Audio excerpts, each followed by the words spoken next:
Boom, we're here. So we have Jose Leal and Garry Turner, and which we're going to just talk for a half hour. And Garry has a very interesting approach to business and how it should be and stuff like that. Um, in particular, reimagining how the business runs. So, Garry, why don't you tell us about it? Yeah, thanks, Matt, and thanks, Jose. Appreciate the invitation. So, yeah, Radicality really, which is very in tune with your platform. Yeah. It really is my attempt as somebody that works within the most harmful of sectors, within chemicals, within the extractive industries. It's my way of trying to invite those senior leaders, those major stakeholders in the old world that we're seeing collapse, to get them to try and really step into reimagining for themselves and also their businesses. What could more generative, inclusive, less harmful business look and feel like? And really, that's what the Radicality ecosystem is all about, is trying to bring together a range of transformational partners to help hold space, to help coach, guide, and create safe and brave spaces for people to imagine for themselves. Garry, you just mentioned collapse. Yeah, same. I was wondering. Yeah. I was wondering. We see it. Do they see it? It's a beautiful question, Jose. I would say I'd flip the question a little bit and not just so let me answer the question. Okay, so it wasn't so beautiful after all. Yeah, exactly. I think what's really intriguing, right, is that they are, again, back to the thing about feeling. And before we went live, we were speaking about sometimes we can't always communicate what we're trying to say with words. And what I'm seeing, particularly within the extractive industries, and I've been there, I've done a lot of inner work the last decade, but I can see people that know something's not right, and it's probably happening below the neck, in their gut, in their heart, somewhere else in their body, but they suppress it in favor of going after the number, going after the next M&A acquisition, going after all the stuff they've been told is the way to do this. So I don't think they're actually unaware, Jose. I don't think they're ready to reckon with the head, heart, gut conversation that needs to be had. They're not conscious of it, but it's there. Yes, I would say that's a fair summary. Well, and that's very close to what we say about radical, that people know there's something wrong, but they don't, they go for the money, basically. So you said you had a lot of experience with the industry. What have you done? Yeah, so actually, I'm a little bit of a double agent, actually. So whilst I'm building Radicality, I actually still work within a $4.5 billion turnover chemical company. So I'm actually inside of the belly of the beast whilst trying to disrupt it. So I'm basically trying to disrupt it from the inside and from the outside. Okay. Yeah. And that gives me a very unique perspective as someone that understands transforming of humans, understands where we are and where we think we may be going. So I'm sort of a bit of almost like a bridge builder in a way, and part of my role, and I'm not honed this yet, because it's about words, is, what are the words that we need to help people step into more discomfort, into that uncomfortable space, which is real growth, real transformation. Right. And I think that's what you're working on at Radical World, is what I'm working on in Radicality, is just this, what are the words, what are the experiences people need to have to let them drop those masks of fear or that invulnerability, that ego, etc. Yeah. We think that businesses, traditional business of today, are business hustle. In other words, they want everything fixed. They don't want anything to change because they wouldn't know what to do. But and that's business hustle. I mean, the great thing about Ford, there are a lot of bad things, but the great thing about Ford is that he had this other way of doing things, which was very different than the way it was before, and it made a huge company. So I think you're going to do more honest to goodness business with change than trying to avoid change, trying to suppress that. But I think that at the same time, that change that you just mentioned it's a very different kind of business, right? It's not the same let's go get the numbers kind of business, right? Yeah, So it's different. It's different. we might grow in different ways. We might, and we've had these conversations many times, and with people like yourself, Garry, where the question is sort of, we talk about reimagining. Are we reimagining all of work, or are we reimagining business? Because there's a difference between these two things. Yeah, sure. Oh, it's what a beautifully put question. Now, I'd probably go even further. We are looking at, so we come back to the point of collapse, right? We've only got to look at global supply chains I'm part of day in, day out. Getting food onto our tables has become a lot harder. Getting material within 40 days doesn't happen anymore. It's now 80 days to get material shipped across the ocean. Wow. So we're looking at full systems collapse. We're not just talking about business falling down. We've got to remember as well, and I've got to honor someone in my network called Heather Luna, who does a lot of work around supremacy culture patterns for those that are interested to go there. She said the global south have been under collapse for 600 years. And when we think about that, it really puts it in sharp perspective that actually we're only now starting to feel this acutely in our supply chains, in our workplaces, in our bodies. Whereas, the global south have been experiencing this for 500 years. So we're at a real liminal space, but an opportunity as well, a real opportunity to reimagine and go, right, what does healthy, generative, inclusive look and feel like? And it doesn't look like hitting the next quarter's numbers. Right. It looks like making sure that we're doing things for the world, for work, but also for our communities. And we're making sure we're reducing harm in our supply chains.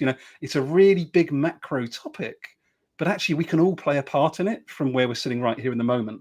And I think there's been a lot of, I call it learnt helplessness over the years. We've been told you should do it this way, or if you don't do it, this will happen to you, rather than actually, what do you think? What's possible for you from where you stand in this very moment? And that's the really generative potential I see.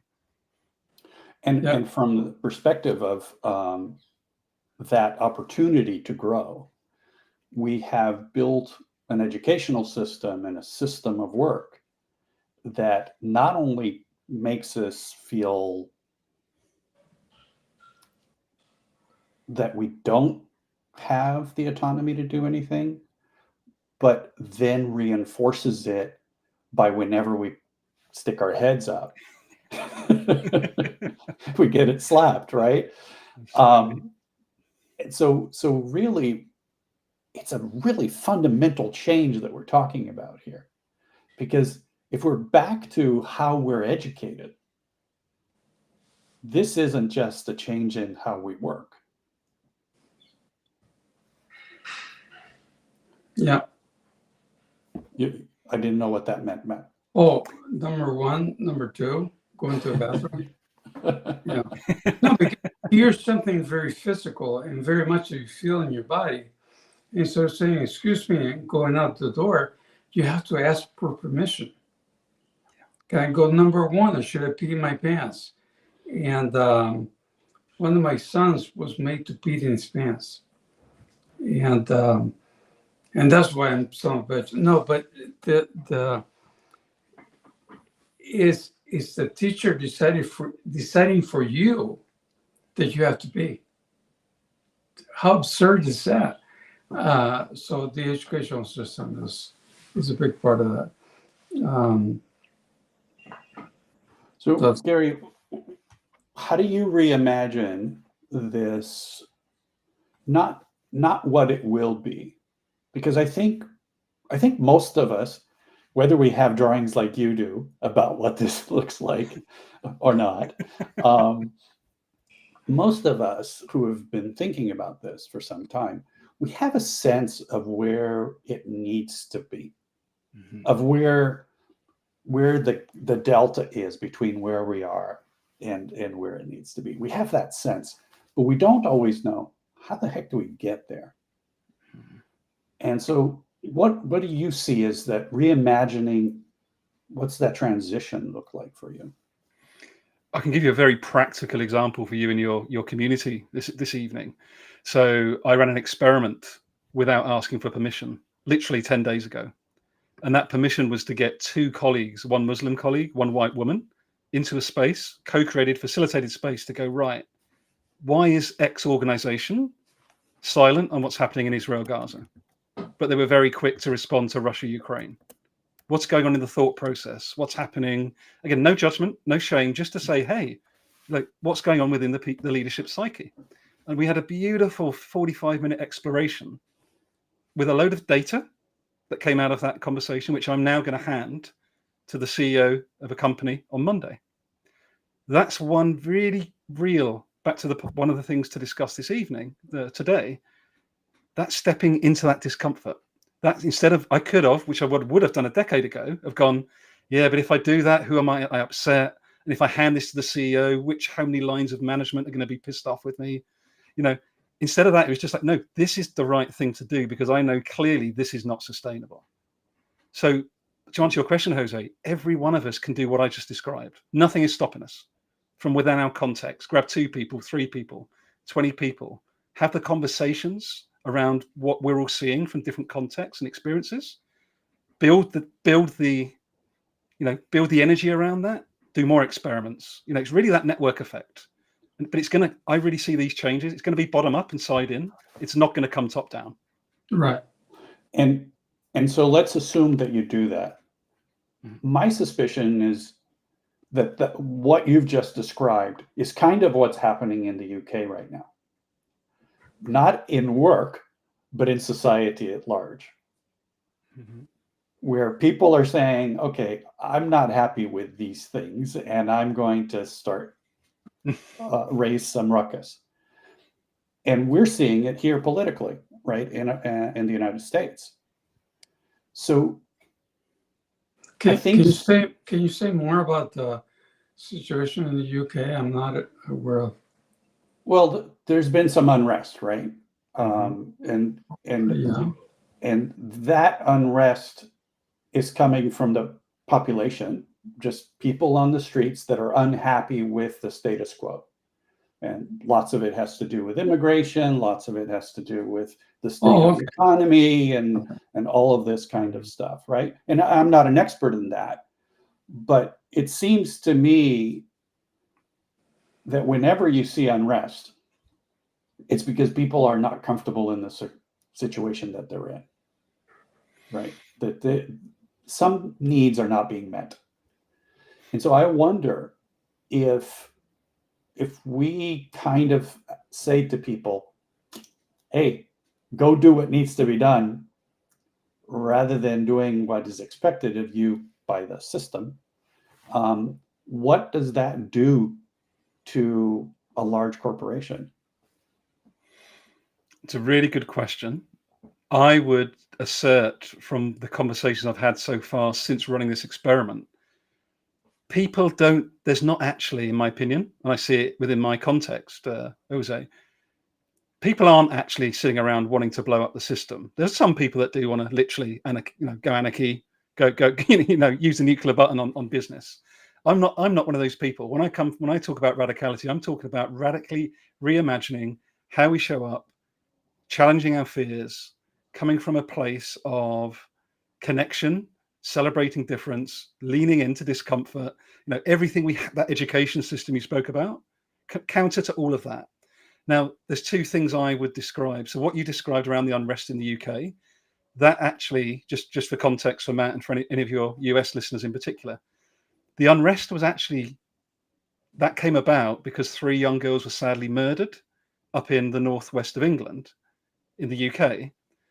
But a certain group of people spread a message that was actually a Muslim person that murdered the 3 girls. But it wasn't. It was complete fake news. Internet took off, and then suddenly we were into riots. So why I wanted to give that framing is I see that what I'm trying to do and what we're all trying to do here on this call is to bring people together to reimagine, to push and poke against the current system and co-create. What the other example is fear-based anarchy and retaliation because they don't feel they're being invested in, don't feel there's job opportunities, don't feel seen or heard. So it's really important, this nuance, right? You can be radical in many different ways. But I think what we're all speaking about on this call is how can we radically reimagine and challenge the status quo but take everyone with us because we can all see something better at the other end. But by the way, what we mean by radical is going to the roots. So it's not radical, I'm going to kill you and I'm going to hang you, Yeah. that kind of thing. But what is the root of the problem? And one thing that we identified really early on is that we live in a system. A lot of people don't like that, but we live in the system. And the system called fiat. And we're thinking of radical as an alternative to fiat. I mean, fiat is going to be around for a long time. But there's got to be an alternative, because right now in the Valley here, when companies think of, well, I got to get funding and I got to get this, I got to get that, they're thinking the old model, the fiat model. And when I say, well, there's another model, it costs you less, it give you more control of everything that you got. And it's just an alternative, that's all. And what we hope to see is that grows and this shrinks, but that's a different story. So we're not talking about revolution or anything. We're talking about going to the roots of the problem, and we miss it a lot of times. I mean, like you said, we fall for fake news because we didn't go and ask anybody what happened here. We take it from some guy in the basement somewhere saying, "Oh, this was a Muslim guy killing 3 girls," and, rather than talking. And we're starting from the educational system that Jose talked about. The system, once it's divided, William the Conqueror invented that. And he separated the rich from the poor. And but if it would have lasted 1,000 years, it would have ended up in the same place. So yeah, we gotta get back together somehow. Well, you mentioned Silicon Valley, and that reminds me of a story I read this morning. I don't know if, Garry, you're familiar with Reid Hoffman, the founder of LinkedIn. He had an interview recently, and he was talking about the fact that in 10 years, most people will not be working for a company as an employee.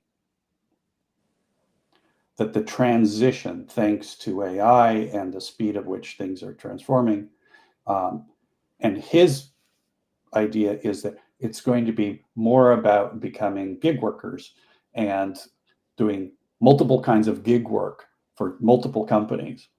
And to me, that is the scariest thing I could ever imagine, because we're talking about more power to the corporation and actually less power to the individual. And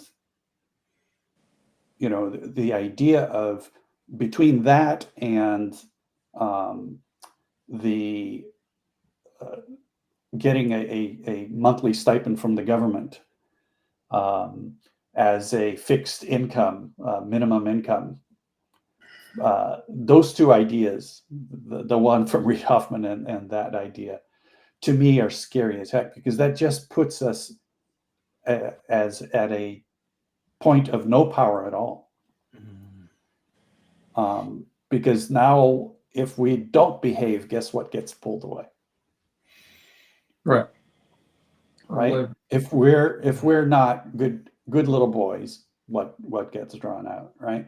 So my question to you, Garry, is, seeing those two things as emergent kind of realities that are coming about, certainly some experimentation in both of those fronts, and at least here in the United States, gig work is a huge component now of our workforce. So what do you see? How does that happening or not happening change things for you in your idea of how to reimagine work? Yeah. So first of all, just to say, with both of you, I think it's incredibly terrifying. You also look at even the use of AI. Everyone just jumps again mindlessly onto AI. Sure, it's got benefits, but does everybody know that in Kenya these workers are getting like less than $1 a day to actually feed the AI? Right? There's all this complexity that sits behind these systems that no one really thinks about, and I think that's part of my answer to the question is I think we've got to slow down. Believe it or not, it's an act of resistance to the current system. It's a radical idea to go slow, not fast. And I think, again, it's all going to come back to our own, in the end, I have a mantra, which is change is an inside job.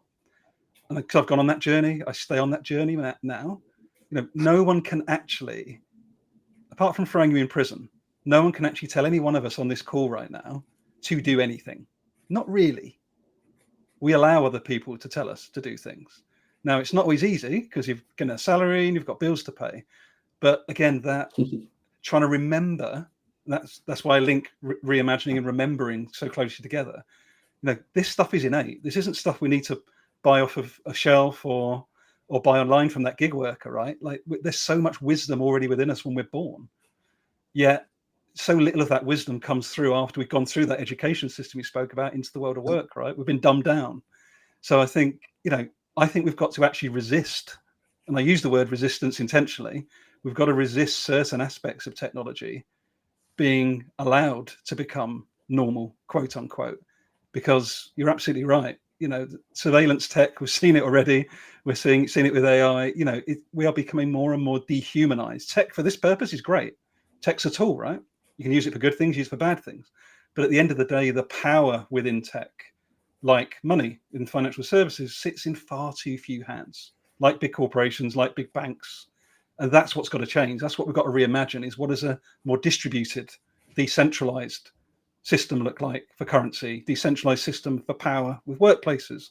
None of this is new to a lot of your listeners, but our role within that might be quite new. So rather than waiting for someone else to do it, what are we going to do individually and collectively to retake that power back so that we can do something better with it? But first, we have to recognize the systems that we're in. Exactly. Because the fiat system, as we call it, has been very good, very, very good at corrupting anything that goes against it. So climate change, Let's turn it into a metric around CO2. Yeah, no, and we're planting 1,000 trees in Jamaica or whatever, Brazil, and it's the same 1,000 trees that is sold to everybody. So there's greenwashing. There's when we talk about discrimination against women, misogyny in general, we bring out the 3 women that are in the 3 wars, and hey, they're very successful financially, and but they're not. They're guys with women's clothes on, basically. So yeah, the system is very adept at defending itself, but it doesn't change anything. It just makes it worse and worse. And what I call division, you call individualization or something. But it's the same thing. Is if we can't remember the Matrix, and they were all in their little pods with wires sticking out of them. That's the direction that we're going. And of everybody, I'm my own person, and this and that, and gig workers, it scares shit out of me. Excuse my French, because it's the you don't have anybody to hang out with except whoever your friends are, and you cannot take any action. So the action you were talking about that we can take right now, we can take it and motivate other people to take it and stuff like that. But we have 10 years, Great said. He's been pretty good at knowing where the direction is going, and he's been very good at getting it wrong. Well, it's not wrong for him, because he's made a lot of money out of that. But insisting on the same system, the same process. And to be fair to him, that's probably all he knows. That's probably all he knows. That's the world we live in here, especially in the Valley, right? That's the world we live in. It's been very progressive. You know, he's giving us medicine. I'm carrying a cancer bag or something. I don't know what they call this. It's a pump. So technology is advancing very quickly. And if you have insurance, and if you have this, and if you have that, the other people, they have to go to the Valley or somewhere out of here to get the same kind of healthcare. I go 10 minutes on the street. So he's been very good at predicting where that system is going to go. So I would take his word that, yeah, gig workers, they figure out what their value is to the system, and they're going to exploit it. And I just got a text message from my cousin to ask what the hell's wrong with us, all three bald guys. So I'm not we need a new bald, system. but I got We need a hair. new system. But that leads me to a really good question. Well, I think it's a good question. You tell me, Gary. Do you think, I mean, those of us, you said you've been at this for a decade, Yeah. doing the inner work. I'd say probably about the same for myself. Really, it's going to be the young people that are going to need to do this. Yes. If things are going to really change, it's going to be them, because we're leaving the industry as they're about to enter, or they're just now entering. Have you worked with the new generations that are entering the workforce?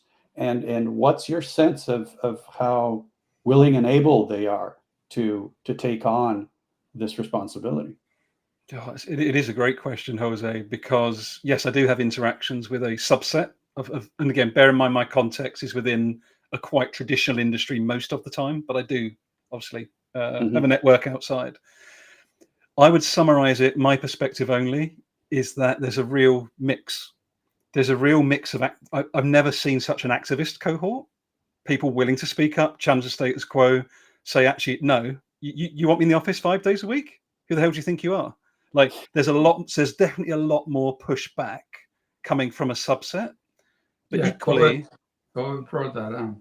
Yeah, and also equally, there's a subset that are being indoctrinated in the new ways. So it's a little bit like what we saw with the unrest here in the UK. You know, depending on the level of investment, depending on the level of education, who you surround yourself with, I see the next. Don't like to say it, but I see the next systemic iteration of this psychological war is going to be with that generation, to be honest, those that absolutely are driving change. And then those that have been conditioned, you know, they've been handed down the house, the inheritance, whereas so many others have literally they couldn't even, you know, barely got a pot to eat out of. So I think it's a very interesting time for us, because I can't remember a time in my recent history, maybe you guys can add into this, where we've seen such a wide gap between the haves and have-nots. There's always been a gap, always. Yes. But the extraction of wealth, for example, in the UK alone, the food bank usage of the last decade has gone through the roof, the exponential curve we don't want to see. And at the same time, more and more money's leaving the working classes to the super rich. Just look at the number of billionaires on the planet. So every metric reinforces what I just said. So I just wrap up my response to your question, Jose, by saying there's a lot of potential in this cohort, the new generation coming in. I think there's a responsibility on us to help reduce harm as best we can whilst they take over. And I don't see that happening enough, to be honest, is that conscious awareness and, right, what can we do differently as we hand over the baton? And what does that look like? What do you see as the thing that we could do? The number one biggest topic is mindset. So what I mean by that is organizational and individual mindset. So I imagine back to the theme today, I imagine, and I am actively working on this, is reaching out to and trying to engage the CEOs, the CHROs, the CFOs of the biggest, most harmful companies on the planet, trying to build relations. Because relationality, as you both know, as we all know, nothing changes without relationality. It's not an individual pursuit, it's a collective pursuit. And it took me a really long time to work that out, to be completely honest and vulnerable. I thought I had to do it all myself, which is why it took so bloody long. And then once I realized it was actually a collective pursuit, things accelerated for me. So that's how I see us being able to, our sort of older cohort, shall we say, is how do we come together to share perspective? You know, we're generally more financially well off. We've generally got less risk, inverted commas, compared to those younger generations. And I think we should use that privilege to try and have the conversations we haven't had as much over the last decade or two. So how would you imagine that happening? Is should we form a company, a bigger company that's international, all that shit, or should we offer classes, or how could we go about that? Well, I see this as part of that journey, right? That we've met each other tonight. You know, you're having all these other amazing guests on. So there's this informal network already forming, right? As people get to know each other, they know what their skills are, what they're working on. And I see it being a much more organic process where the more of us that know each other and the more that understand each other's drivers, I then say, actually, when I go into a chemical company in 6 months' time, I don't really, actually, you want to work on X? Let me introduce you to Matt and Jose. I actually think what they're working on could be really helpful. So there's going to be a Trojan horse of a business need. That's we're still in the old world, right? So it's got to be okay, what's the ROI, etc. So we've got to find a way to speak to them. But the ability through this informal network to bring in transformational change, that's where I see it being different. It's not going to be me going in as just Garry going, hey, I think you should change X. It's going to be, hey, I want to connect you to these people because I want you to have a relationship with them like you've got with me. We're not blaming you. We're not telling you that you're a bad person. But we now do realize how mucked up things are. So what do we want to do? And that we gets bigger and bigger and bigger. That's how I see it. Do you see larger organizations being able to change?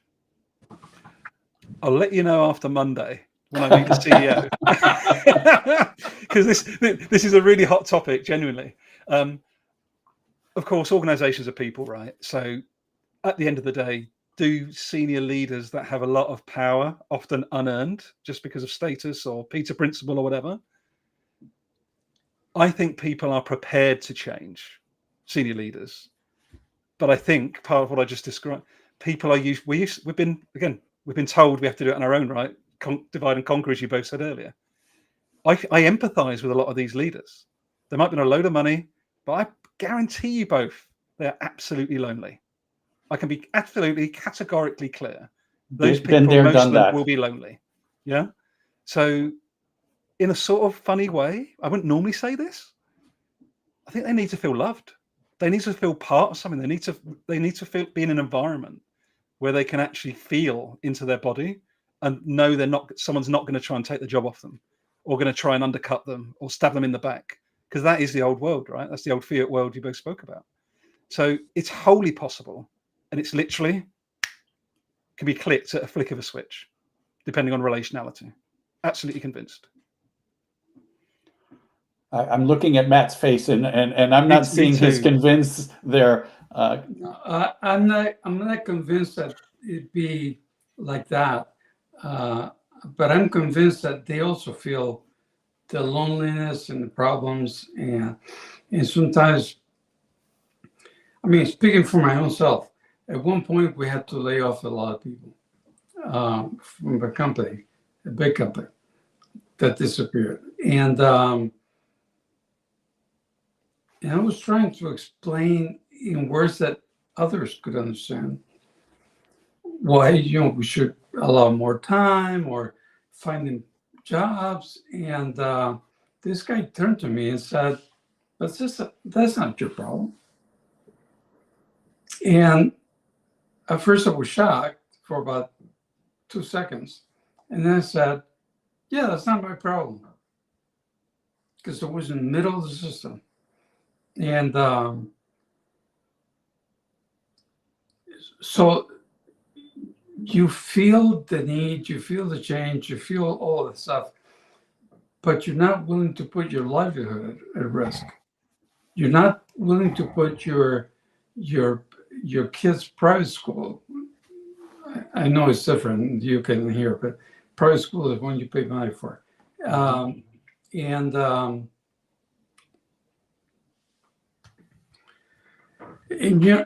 you're not willing to risk all that.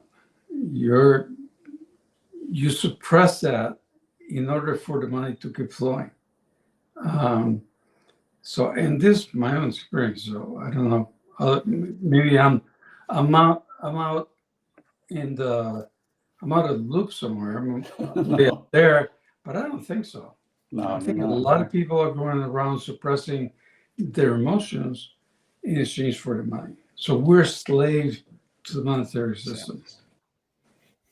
And this is why I asked the question, Gary, because my sense is, as much as we can change a CEO's mind, not we can change it, but that he's primed for it or she's primed for it, and given the opportunity with relationality, as you said, being able to have that sense of comfort, like there's people around me that are going to allow me to act on these feelings that I have, and to do those things.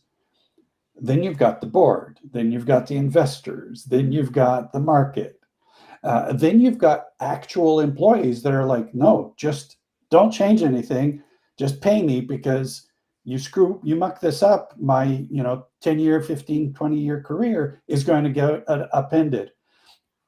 Like, there is so much momentum in the system that any one small group of individuals trying to make changes to the system, I can't see that happening. I can't see that happening at a sufficient scale to do what needs to happen.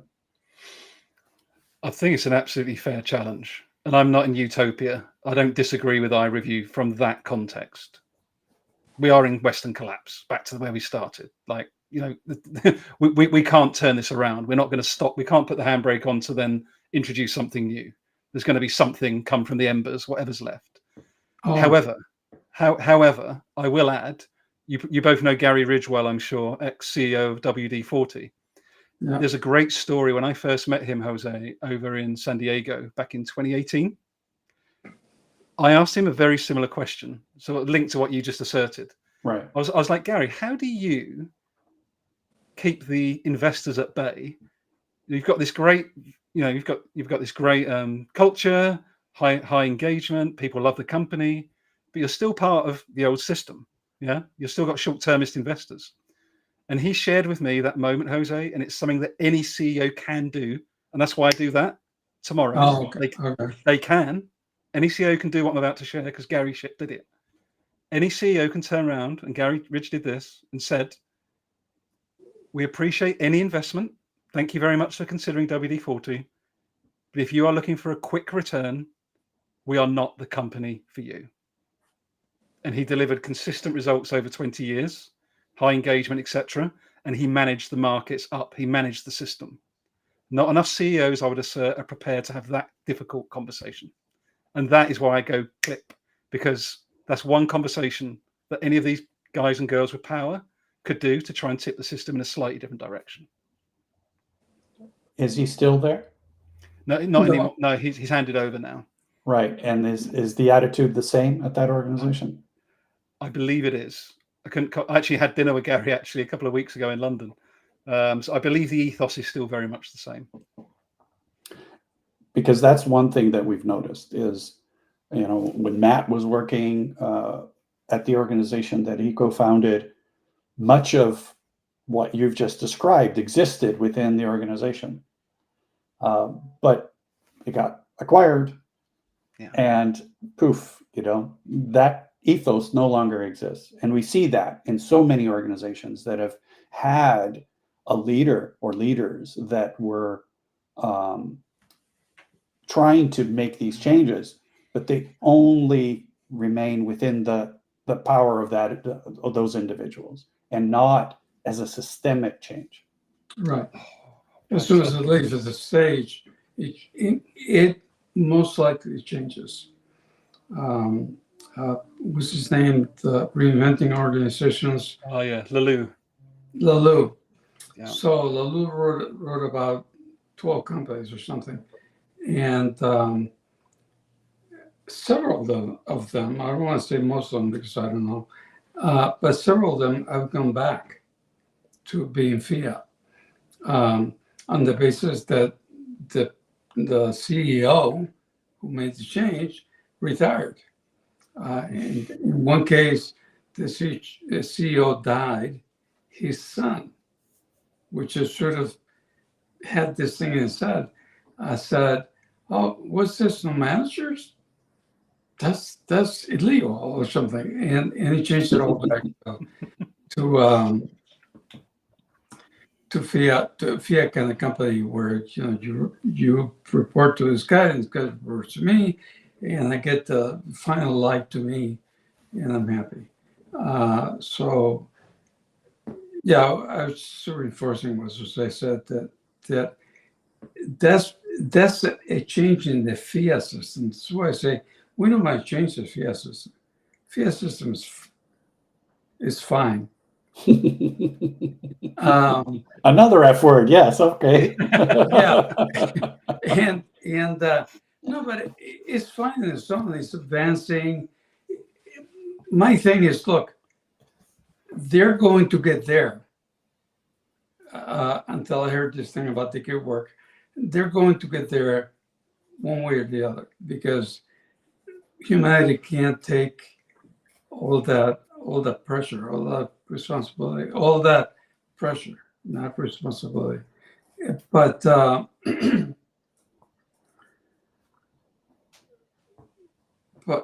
but yeah, if you do it in the fiat system, the moment the leader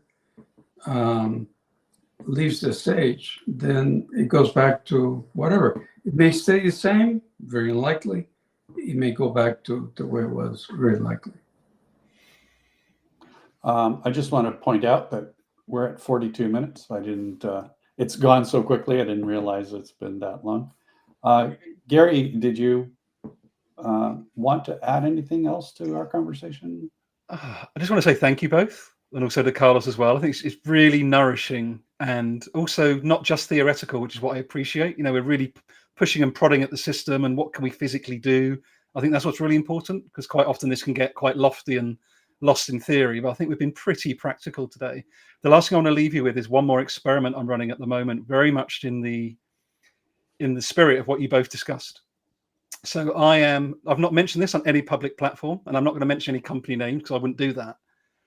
But I'm literally in the process of trying to help an organization merge as an equal, not a regular M&A that gets gobbled up and then basically people get laid off, etc. But there's a very progressive company within the extractive industries that wants to positively infect the big system. And they're proven to be very generative. They make good money. The way the organization works is very progressive. And my role is to try and find a suitor, and they would stay as separate companies. But in essence, it would be like this big one is investing in the small one to learn from it, to understand how it operates more democratically, with decentralization of power, etc. But keeping them almost as partners and not being absorbed fully into, I think, is also part of this. When I think about the planets, being in the orbit of one another is enough. We don't have to be part of and exactly the same as another company all the time. Right. So this is a quite fun experiment I'm in the middle of at the moment, is trying to work out, how can we actually test and poke at this system that you say is very much, Matt, as you say, still very much fiat led, but how can we try and do some side and bottom up influencing of the big system by running some of these experiments? So that's a very live topic at the moment. So not to discourage you, but the company that we sold to, we had a company called Nearsoft, and we sold it to another company. And that's where got this whole thing started in my head, is why am I getting so much money? I didn't do anything. I mean, I didn't do anything, any growth related things. So we sold it. It got absorbed. The old people, the people that we dealt with, said actually came to Mexico, and I'm not in Mexico. I'm in California, but this was Mexico at one point, and they went to Mexico and all that stuff, and then for their own reasons they disappeared. They left the stage, and the new guy come from HCL. HCL had a good story to tell, but it wasn't self-organizing or anything. And now it's no more. They said, well, you're part of the system. That's it. We don't want to have a system on the side. And I'm having lunch with the CEO of the old Nearsoft in a few minutes. In fact, I'm going to be late. And I'm going to ask him point blank, he said, we have to talk. And I don't know if he can fire me because I've retired. But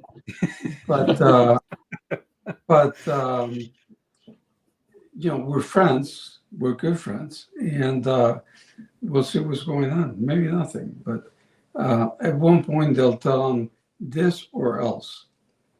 And that's the way it goes. Unless there's a contract in the fiat world, there's such a thing as a contract, so you leave us alone, and you'll you can suck things that way, but not this way. For something, I don't know. So well, good luck with that, Garry. Yeah. Good luck with that. I didn't want to say some of that like, oh, good luck with that. Yeah.